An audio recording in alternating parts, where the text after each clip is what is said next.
Hello दोस्तों, नमस्ते, जय माता दी। अपने चैनल सोनम अभिलोकगीत और नया वाला अभिलोकगीत दोनों पे आप लोग का स्वागत करती हूँ। छोटा सा बहुत ही प्यारा बेटी विवाह गीत लेके आई हूँ। आप लोग सुनिएगा और कमेंट बॉक्स में ज़रूर बताइएगा कि हमारा बेटी विवाह गीत कैसा लगा। तो जैसा भी लगेगा कमेंट बॉक्स में ज़रूर बताइएगा और हमारे चैनल पर ज़्यादा से ज़्यादा सपोर्ट कीजिए और आगे बढ़ाइए आप लोग। तो चलिए मैं सुनाती हूँ, आप लोग सुनिए।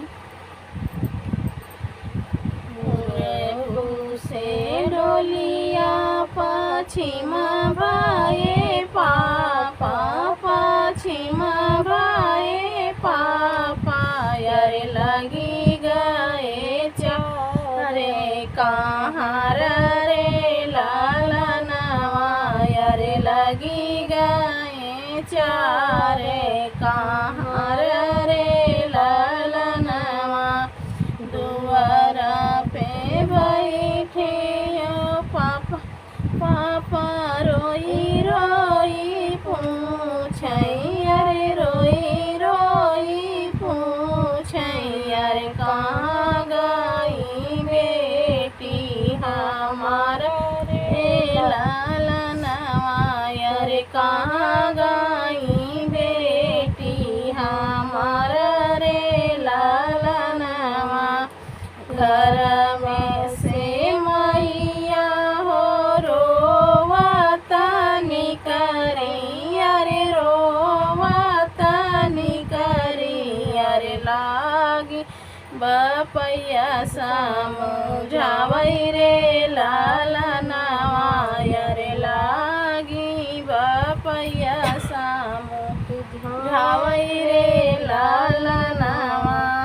तोहरी बेटी स्वामी गईली ससुरवा, अरे गईली ससुरवा, अरे चली गई रनिया हमार रे लाला नवा, अरे चली गई रनिया हमार रे लाला नवा, से डोलिया पश्चिमा भाए बाबा, पश्चिमा भाए पापा, अरे लगी गए चारे कहाँ रे लाला नवा,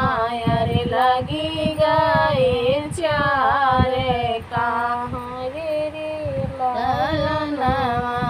सभावा बैठे भैया रोई रोई पूछे, अरे रोई रोई पूछ, अरे कहाँ गई बहिनी हमार रे लाला नवा, अरे कहाँ गई बहिनी हमार रे लाला नवा, हंसतई रसोइया से हंसतई रसोइया से भाऊजी जे बोलाई, अरे भाऊजी जे बोलाई, अरे लागी न स्वामी समझावै रे लाला नवा, अरे लागी ने भैया समझावै रे लाला नवा, तोहरी बहिनिया स्वामी गईली ससुरवा, अरे गईली ससुरवा, अरे चली गई बैरन हमार रे लाला नवा, अरे चली गई बैरन हमार रे लाला नवा,